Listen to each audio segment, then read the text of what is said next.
এই আন্দোলন কোনো একক ব্যক্তির আন্দোলন ছিল না, এটি ছিল গণমানুষের আন্দোলন, এটি ছিল বিবেকের আন্দোলন, এটি ছিল অন্যায়ের বিরুদ্ধে মাথা উঁচু করে দাঁড়ানোর আন্দোলন। এখানে ছাত্ররা ছিল, এখানে শিক্ষকরা ছিলেন, শ্রমিকরা ছিলেন, রিক্সা চালকরা ছিলেন, ক্ষুদ্র ব্যবসায়ীরা ছিলেন, স্কুল পড়ুয়া শিশুরা ছিল, মা ছিলেন, বাবা ছিলেন, আর ছিলেন কোটি কোটি সাধারণ মানুষ।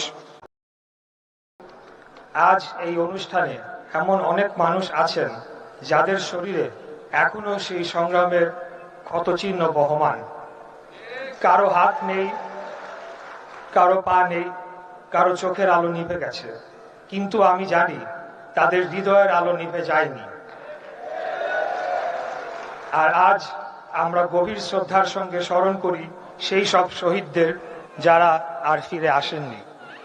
হয়তো কোনো এক বিকেলে তারা আপনার পাশেই দাঁড়িয়েছিলেন, হয়তো কোনো এক মিছিলে তারা আপনার পাশেই হেঁটেছিলেন। আজ তারা আমাদের মাঝে নেই, কিন্তু তারা কি সত্যিই নেই?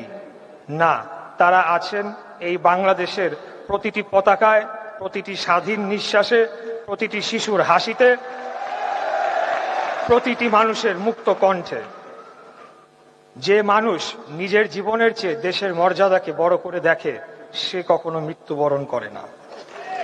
সে ইতিহাস হয়ে যায়, সে প্রেরণা হয়ে যায়, সে জাতির আলোকবর্তিকা হয়ে যায়।